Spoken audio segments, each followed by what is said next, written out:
Si on remonte à l'origine de la vie sur Terre et on jette un coup d'œil sur l'histoire des espèces animales sur notre planète, on va remarquer que la majorité des espèces sont apparues et ont disparu quelques millions d'années après. Certains ont essayé de dominer la chaîne alimentaire pour devenir des super prédateurs et d'autres voulaient juste survivre dans un monde où tout est permis. Un monde où 90% de toutes les espèces animales qui ont vécu sur cette planète ont disparu parce qu'il n'y a pas de loi. Il y a juste une seule règle universelle, un code qui est accessible à tout le monde mais qui est très difficile à mettre en place, un guide à la survie et ceux qui l'ont maîtrisé sont ceux qui sont avec nous aujourd'hui. C'est l'adaptabilité. Les espèces qui survivent ne sont pas les espèces les plus fortes ni les plus intelligentes, mais celles qui s'adaptent le mieux au changement. Il y a 300 millions d'années, le roi des arthropodes et le père fondateur de l'aviation chez les insectes a fait sa première apparition dans les forêts tropicales de l'ère carbonifère. Il était non seulement le plus grand insecte de l'époque, mais le plus grand insecte de tous les temps. Un monstre ailé qui disposait de 4 ailes dont la paire antérieure avait une envergure de 75 cm, des pattes épineuses puissantes, de gros yeux qui occupaient une grande surface de sa tête, lui donnant une vision de presque 360 degrés. Malgré ses caractéristiques physiques impressionnantes, la Meganora n'a malheureusement pas pu survivre. Certes, elle dominait les cieux à l'époque avec sa taille qui était comparable à celle d'un faucon moderne, mais ce n'était pas assez pour faire face à un monde qui changeait constamment et de manière très imprévisible. Les scientifiques sont partis sur une théorie qu'on va diviser en deux parties. La première, c'est la consommation d'énergie. Plus le corps d'un animal est grand, plus il a besoin d'énergie pour fonctionner correctement. Comme tous les insectes, la Meganora n'avait pas de poumons, mais des stigmates et des spiracles, qui sont juste des petits trous qui s'ouvrent automatiquement et qui permettent aux insectes de faire circuler l'oxygène dans tout le corps grâce aux tubes trachéaux. Mais avec un corps de 30 cm de long et un poids de 150 grammes, il fallait beaucoup de tubes internes pour répartir l'oxygène proprement sur toutes les cellules du corps, ce qui n'a pas laissé beaucoup d'espace pour les muscles. Les scientifiques ont aussi spéculé que le taux élevé d'oxygène dans l'ère carbonifère était derrière la taille gigantesque de la libellule préhistorique. Des tests ont été effectués sur les libellules modernes pour vérifier la véracité de l'hypothèse et les résultats obtenus étaient très intéressants.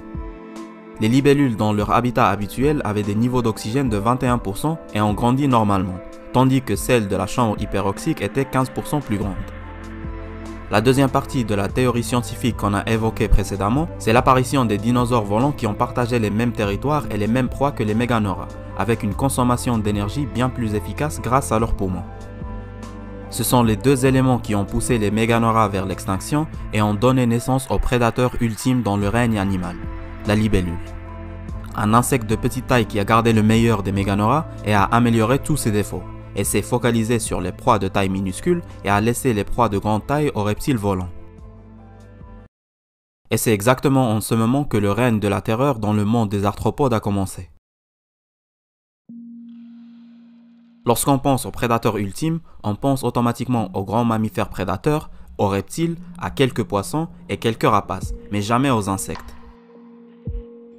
La libellule a commencé sa quête pour devenir le prédateur ultime il y a plus de 250 millions d'années et a développé tous les moyens biologiques et mécaniques pour le devenir. Imagine tu pratiques quelque chose pendant un jour, un mois, un an, avec le temps tu vas devenir exponentiellement meilleur. Maintenant, appliquant cette logique à la libellule qui n'a fait que chasser pendant des centaines de millions d'années, elle a littéralement quasiment maîtrisé l'art de la prédation. La première chose qu'on remarque chez la libellule après son corps svelte, c'est sa grosse tête qui s'articule avec le thorax. Cette tête ne dispose que de petites antennes avec des yeux qui occupent une surface qui peut aller jusqu'à 90% de sa tête selon l'espèce, ce qui lui donne une vision qui se rapproche des 360 degrés sans avoir besoin de bouger sa tête, ce qui ne laisse pratiquement aucune chance aux insectes qu'elle chasse. Donc même dans un état statique, tout son environnement est scanné et analysé avec ses gros yeux qui contiennent 28 000 ommatidies capables de voir, traiter et analyser entre 200 à 300 images par seconde. En comparaison, nous voyons le monde entre 10 à 60 images par seconde alors que les libellules le voient jusqu'à environ 300 images par seconde, donc elles le voient 5 fois plus lentement que nous.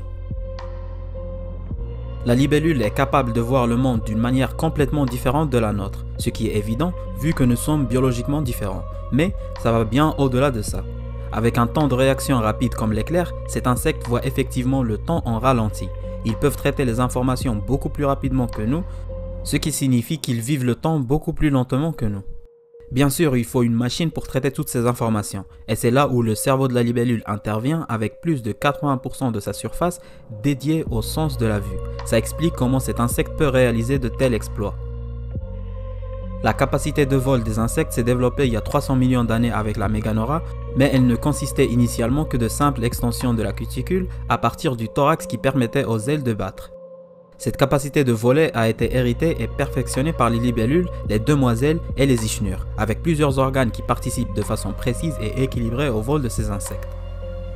Et parce que les ailes subissent des contraintes et des déformations à cause de la pression exercée par l'air à leur surface, ces zygoptères ont développé des nervures qui, par leur degré de flexibilité ou de rigidité, donnent aux ailes des propriétés mécaniques et jouent un rôle de renfort durant le vol.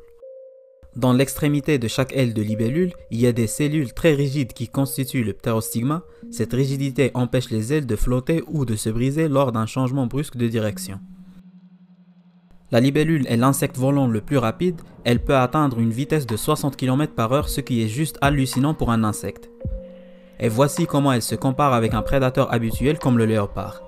Les léopards modernes existent depuis 800 000 années et les libellules depuis 300 millions d'années. Le léopard peut courir à 50 km/h et la libellule peut voler jusqu'à 60 km/h selon l'espèce. Le léopard attrape 38% de ses proies, et la libellule attrape jusqu'à 97% de ses proies. Les pattes des libellules servent à tout, sauf à marcher. Les libellules marchent tellement mal que ça serait probablement mieux de dire qu'elles ne marchent pas. Mais les pattes épineuses sont des armes létales qui servent à intercepter les insectes dans l'air. Elles servent aussi dans l'atterrissage pour s'accrocher aux plantes et aux femelles durant l'accouplement. Ce genre de pattes est très commun chez certains ordres d'insectes, elles ont plusieurs utilités mais elles ne sont pas très fiables dans le déplacement. On les trouve chez les libellules, les demoiselles et même les mantes religieuses. Voici une mante religieuse qui marche, elles ont vraiment beaucoup de mal à se déplacer aussi bien qu'elles chassent. Mais c'est un compromis évolutif que la mante religieuse a fait en transformant ses deux pattes en avant en pince pour une meilleure efficacité dans la chasse.